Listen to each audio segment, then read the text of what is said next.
What is going on, Locks Mob, and welcome back to the Locks DFS NHL Breakdown. I'm your host, Narang, and I'll be breaking down this 9-game main slate on DraftKings and FanDuel for Tuesday, February 19th. Before I get into that, though, just two things real quick I want to get out of the way first. If you haven't already done so, please do like and comment on this video. If you saw in yesterday's video, we announced the winner of our weekly giveaway. It was Frank Augusto. All you got to do is like and comment on these videos and you'll be entered into winning that weekly giveaway. We all have our notifications on. We see who's liking. We see who's commenting. And obviously, you have to be subscribed as well. But we just pick a winner every week and we give them a free season pass of their choice just as a thank you for being an active member. So go ahead and like and comment and you'll be entered into that giveaway.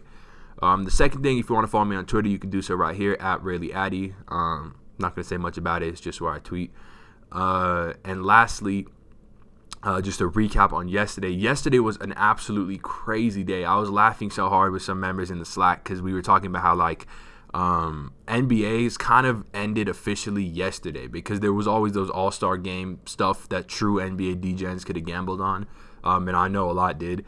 But that officially finished yesterday, and then the first game back, they get that crazy Chicago-Ottawa game where basically if you just stacked up Chicago 2 with Kane and Taves and ran it back with Ottawa 2, like that Stone, White, Kachuk line, you literally banked everything. But if you didn't do that, then the rest of the game kind of played out a little funky, especially with Vegas getting shut out by the Avs, which was surprising. But regardless, I was able to salvage some money on FanDuel, thankfully. So that was okay. And I did get some screenshots from members on DraftKings who did have a lot of Ottawa too, because obviously that was a big, that was one of the top lines we were on yesterday. So overall, a decent day, but not a total smash. So let's make this one a total smash. And since it is a 9-game slate, I'm going to start by I'm just going to break down a few of my favorite plays at each position, at each price point, and then we'll go from there. So starting at the top at center, my top option at center is going to be Connor McDavid. I mean, not much to say about McDavid, but you can say a little bit about his matchup. Arizona over the past since February 1st, Arizona is 4th from the bottom in high danger chances against per 60. Edmonton on the other side is 7th from the top in high danger chances for per 60. Edmonton's actually been a pretty decent offense since Feb 1st, primarily on the backs of their first line, obviously, since they are a strong one-line team. Anytime you see McDavid paired with Draisaitl, they become a much more top-line dependent team. And you see that in their minutes. I mean, if I just pull up Connor McDavid's minutes and what he's been skating, you see 25 minutes in the past 3 games. That is absolutely absurd. Like, that is like Brent Burns barely skates that much, and he's like an auto lock every day because of how secure his minutes are and his shot and all that. But what I'm trying to say is that great defensemen don't even skate that much. So getting 25 minutes a game from a guy who's going to be in the offensive third so much, I want exposure to him, and I want exposure to Draisaitl as well at 6.9K. Not much to say about McDavid itself. 14 Corsi 4 per 60, shoots the puck a lot, hasn't scored in 6 games, and my money's on the fact that he would probably score this game. The next play I want to talk about is a little bit of a DraftKings dependent play since he's way priced up on FanDuel. It's Afghani Malka. He's sitting at 8.4 on FanDuel. He's only 6.5 on DraftKings, which is just way too cheap. He's got a good matchup versus New Jersey. I feel like we've talked about New Jersey a lot. They're consistently up there in high danger chances against, especially without Taylor Hall, just a really bad defensive team. And it's worth noting that prior to this Calgary game, Evgeny Malkin said that he's finally healthy for this whole season, post All-Star break. He said he's good to go. And, I mean, it's reflected. 2 goals and assists followed by a 2-goal game with 5 and 7 shots on net.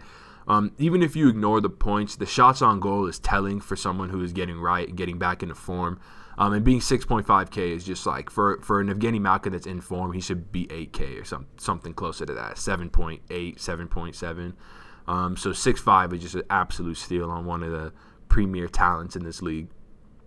And then lastly, the last guy I wanted to talk about, but I'm not going to spend too much time talking about him, is just Vincent Trocheck. Again, he remains incredibly cheap. I'm a big fan of both of these Florida lines. I'll talk about them a little bit farther when we get into the wingers. I love this first line with Barkov. I love the second line with Trocheck. I love Trocheck's line mates, Hoffman and Dadonov. Gives them crazy offensive upside if you want to stack these three as well. But Trocheck just being 5'4", he will see a decent amount of Jack Eichel, which isn't great, but he should skate 22 minutes, and I love him in this spot. Moving on to winger, though. I already mentioned Leon Draisaitl, but just to touch on that again, he is skating on the wing with Connor McDavid. I love his price on DraftKings at 6.9K. I think that's super fair. On FanDuel, he's a little bit more expensive. He's the third highest price winger at 8K. If you want to stack McDavid and Draisaitl, though, I'm not opposed to it just because of how much I love this matchup versus Arizona. I think Arizona, people are going to perceive them as a better defensive team since they haven't been too bad this year, but regression would tell us that they've got a lot coming their way just based on how many high danger chances they are giving up. Scrolling down a little bit farther, I wanted to get into these Carolina wingers. So I didn't mention Sebastian Aho at 6.9K at center, primarily because I was just going to talk about his wingers. Nino Niederreiter and Justin Williams, both priced at 5.5 and 5.6 respectively. The New York Rangers, can talk for days about how bad they are defensively, but they since Feb 1st are second. They are second from the bottom in high danger chances against per 60, giving up close to 15 high danger chances a game, which is absolutely crazy. And when you factor in how bad they are in the penalty kill, being the sixth worst team, this turns into a total smash spot for a Carolina team that leads the league in expected goals for per 60, primarily because of how much they shoot the puck. But this first line is an absolutely awesome spot with Justin Williams, Nino Niederreiter, and Sebastian Aho.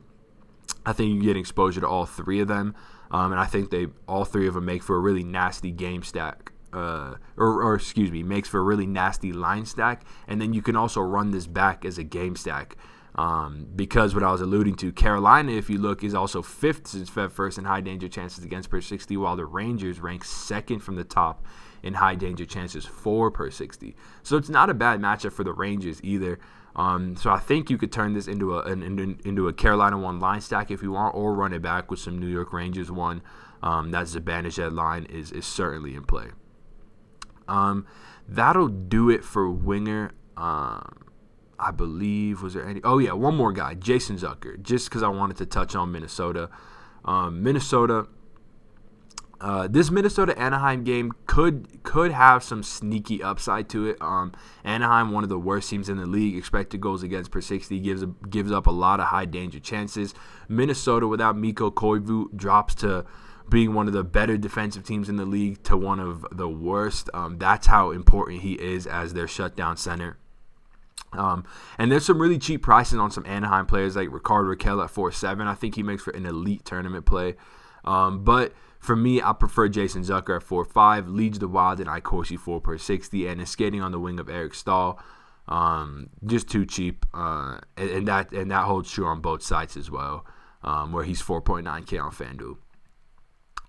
Moving on to defense. Defense is a little weird because there's not any clear-cut options to pay up for. You could go up to Chris Letang, who is sort of your most secure minutes floor with upside play at defense. But he's just a little bit expensive on both sides, 6.5 on DraftKings, and he's sitting at a crazy, 7.4, I believe, on FanDuel? Yeah, 7.4K on FanDuel, just a bit too much for me to pay for a defenseman that's not Brent Burns. So I'm more likely to come into this mid-price range. I like both these Carolina defensemen. As we talked about, this Carolina power play and this Carolina team in general is in a really good spot, 5v5 and 5v4 on the power play. Dougie Hamilton doesn't correlate as well with Carolina 1 since he does quarterback that second team power play.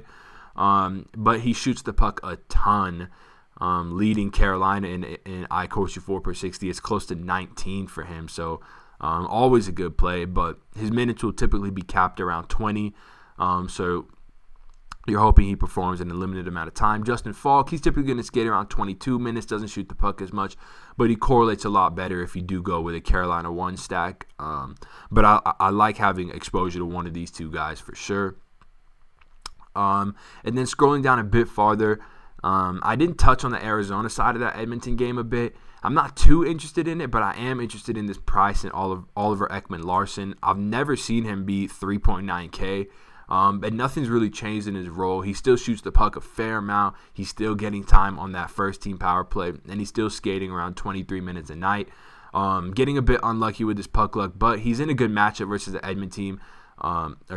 Edmonton team that has the third worst penalty kill in the league, which is a big benefit to him on that power play one. As well as pretty bad 5v5 defense. I believe they're 7th in high danger chances against. I guess Edmonton has improved. Edmonton looks actually pretty good in high danger chances against per 60. So scratch that. But still a good spot. I'm still on Arizona. I still think they score a couple goals. Edmonton, as we know, is just not that good of a defensive team in general. Still in the bottom 10 or bottom 8, I believe, in expected goals against per 60. So not a spot that you can fully avoid. And so I like Ekman Larson at 3.9. Moving on to goalie. Goalies, what else can you really say about goalie? You can play, I think Henrik Lundqvist makes for the best GPP option. As we talked about, the Rangers offense is in a sneaky good spot. So if they do pull out a win, we could see this Carolina team shooting the puck like 40 times. And if Lundqvist stands on his head, he could rack up a really, really monster score, like something like Varlamov had yesterday. Obviously, that was a shutout. Aside from that, I would just tell you to do the same thing you guys always do. Look at your team and correlate your players with your goalie so that if your players do well, hopefully your goalie gets the win. But yeah, so that being said, guys, thank you so much for checking out this video. Again, please do like and comment so you'll be entered into our weekly giveaway. And with all that being said, I hope you guys win a ton of money tonight, and I will see you tomorrow. Peace.